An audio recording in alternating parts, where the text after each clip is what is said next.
You know, there's been situations like this that end up, in the end, the girlfriend, wife, whatever, ends up not pressing charges and things just kind of move on. They either break up or they don't, or just whatever the case here.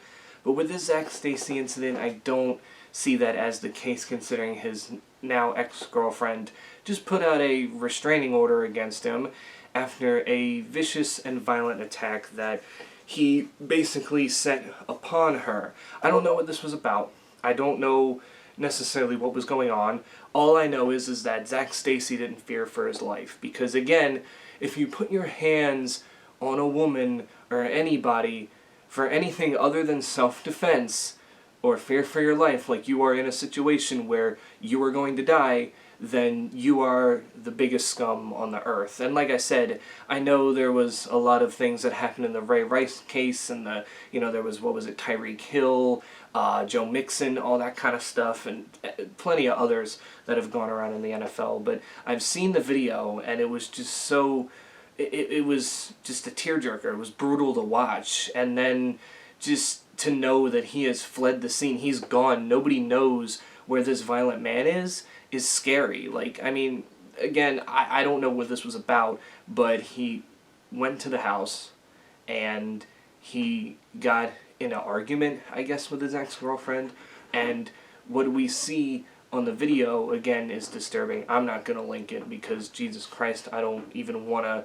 make it like I'm promoting the video in itself. It's just I had to see it for context, and she was not showing any, physical harm toward him, and he was just beating the crap out of her, and at one point throwing her into the TV, into the house or the apartment that they were at. And also, he did this in front of his kid. His kid was sitting right there on the couch, little kid, while this was all going on. In this case, if this is like an argument over, or was an argument over whether he should see his kid or not in the split, now I don't think he should. Like, I feel like in a divorce, if there's no like physical abuse or anything taken part, it's just one of those split ups where it's like we're just not meant for each other. I feel like it's fair for the mother and the father to get to see their kids equally. But in a situation like this, yeah, no, I would keep that kid far away from that man as possible. And I mean, he wasn't playing in the NFL already. He hasn't played since 2019 and really hasn't last touched the field since, I believe, like 2015 or 16.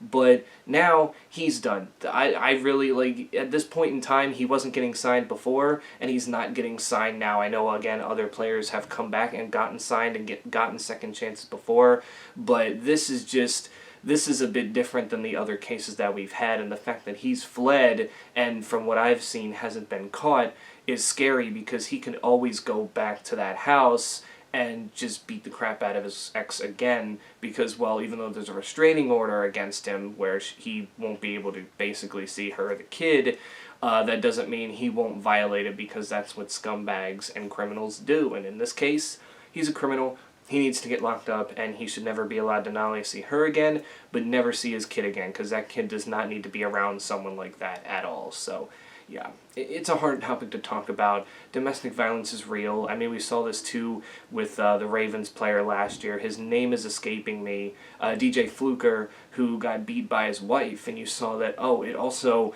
can be the other way around, and, it's just, it happens more often than not in sports in particular, because when we watch sports, we only know a player by the way they act. They can be cool, calm, collected, they can be the divas, whatever, but we don't necessarily know how they are when they're not in football mode, and some of them have some dark secrets, or just some, things that they do that usually don't get out in the public eye, but now that they're famous and popular, it gets out in the public eye. Might I remind you of Kellen Winslow Jr. and how that turned out, and that was a shocker in itself when we first heard that, but, like, good Lord, it happens, and it sucks to know that it happens. And even though the NFL tries to, like, crack down on stuff like this, they're never going to be able to make it 100% where this isn't going to happen. You're going to have bad people out there, and you're going to have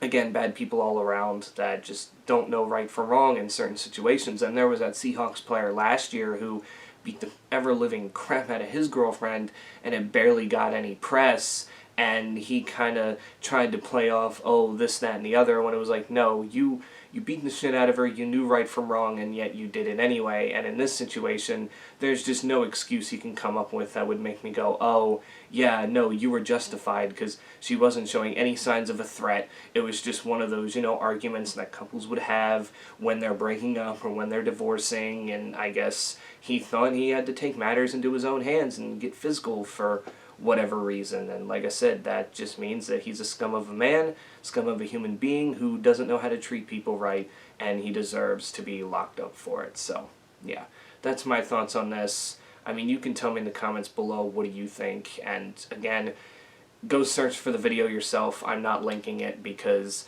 that would just be disrespectful and rude of me, but I feel like to understand the context, you do kind of have to watch it to really understand. But that's really all I have to say about things. Just stay safe out there, wear your mask, get vaccinated, and I will catch you all in the next one.